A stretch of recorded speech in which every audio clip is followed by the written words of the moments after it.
They were all standing in the living room when my name finally came up. My mother was crying. My sister kept saying it was a mistake. My father looked pale, like the floor had moved under his feet. That was when I knew they had found out. I was gone. I had moved away without telling them, and for the first time in 15 years, they were the ones left out. The shock did not come from my leaving alone. It came from how they found out.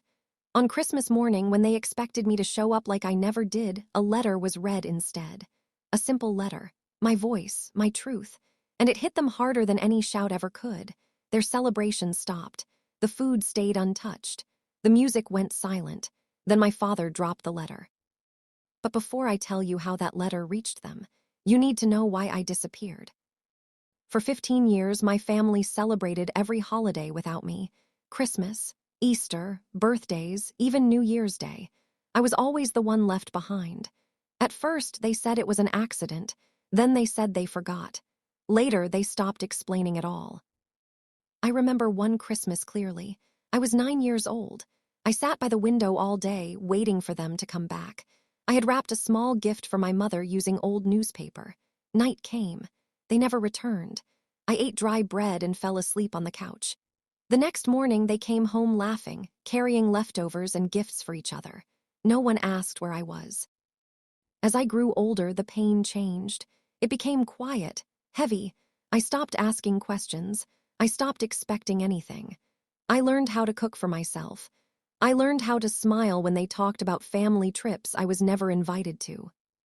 The lowest point was my 18th birthday. They threw a big party. Balloons, music, cake. I only knew because I saw the photos online. That night, something inside me broke and something else was born. I made a promise to myself. I would not beg for a seat at a table where I was never wanted. Years later, I planned my exit carefully. No fight, no warning, just silence. And on the morning they gathered again to celebrate without me, the truth arrived before they did. When my mother reached the last line of the letter, she screamed my name. And that was when my phone rang. My phone rang for a long time before I answered it. I already knew who it was. I could feel it in my chest. When I finally picked up, my mother's voice broke through the line like glass. "Where are you?" she cried. "Why would you do this to us?" I did not shout. I did not cry. I only said, "You did this first." Then I hung up. That was the first time I had ever ended a call with her. I sat on the floor of my small apartment and stared at the wall. My hands were shaking, but my mind felt clear. For years, I had imagined this moment. I thought I would feel angry. I thought I would feel proud. Instead, I felt calm, like a storm had passed. The next few days were quiet, too quiet. I went to work. I cooked meals. I slept better than I ever had. No one ignored me there. No one forgot my name. My life felt simple, and that scared me. Then the messages started. My sister Anna sent long texts, saying they never meant to hurt me. My brother Mark said I was being dramatic. My father sent only one message: "Come home, we need to talk." I did not reply to any of them. At night, memories returned.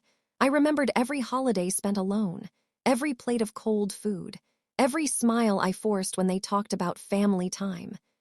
The pain came back, but this time it did not crush me. It reminded me why I left. A week later, my neighbor knocked on my door. She held an envelope with my name on it. There was no return address. Inside was a photo. It showed my family sitting at the same holiday table. The chairs were full, except for one empty seat at the end. On the back of the photo, someone had written, "We saved your place." My chest tightened. For the first time, doubt crept in. Had I gone too far? Were they finally changing? Or was this another trick, another moment where I would be invited only to be forgotten again? I placed the photo on the table and walked away from it. I told myself I was done chasing love that only appeared when it was lost. That night, as I was getting ready for bed, there was a loud knock at my door. Not a call. Not a message. Someone had come to find me. I opened the door slowly. My heart was beating fast. Standing there was my father. He looked older than I remembered. His hair was gray and his eyes were red like he had not slept. "We need to talk," he said. I wanted to shut the door. Every part of me screamed to protect myself, but I stepped aside and let him in. He did not sit down. He looked around my small apartment, then back at me. "We didn't know you were hurting this much," he said.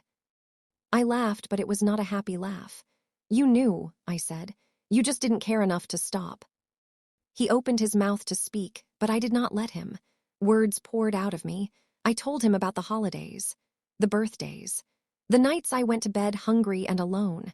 I told him how invisible I felt in my own home. For the first time in my life, he listened. When I finished, the room was silent. He wiped his face and said something that shocked me. "Your mother didn't forget you," he said. "She believed a lie." He explained that years ago, my aunt told my parents that I did not like big gatherings, that I preferred to stay home. Every year, the lie grew. No one asked me. They trusted the wrong voice. Anger burned inside me. One lie had stolen 15 years of my life. Before I could speak, my father's phone rang. His face changed as he answered it. He went pale. "What?" he whispered. "No, that can't be." He looked at me with fear in his eyes. "Your aunt collapsed," he said. "She's in the hospital, and she's asking for you." The hospital smelled like clean sheets and fear. I stood outside the room, my legs shaking. Part of me wanted to turn around and leave, but another part wanted answers. My aunt lay on the bed, weak and small. When she saw me, tears ran down her face. "I lied," she said softly. "I was jealous, you were loved, I felt invisible." She confessed everything. She told them I did not want to come. She said I was busy. She pushed me out slowly, year by year. My chest felt heavy. 15 years of pain caused by one selfish heart. She reached for my hand. "Please forgive me," she whispered. I pulled my hand back. "I lost my childhood," I said. "I lost my family." A machine beeped loudly. Nurses rushed in. I stepped back as chaos filled the room. Outside, my family gathered. For the first time, they looked at me, not past me. My mother fell to her knees, crying. My sister hugged me tight. My brother said he was sorry. But healing does not happen in one moment. As we stood there, a nurse walked out and spoke words that froze us all. "She didn't make it," she said. The woman who stole my place was gone. The funeral was quiet. I stood apart watching my family from a distance. I felt no joy, no victory, only clarity. After everything, my parents asked me to come home. Not for a holiday, not for a picture, for real. I said no. I told them the truth.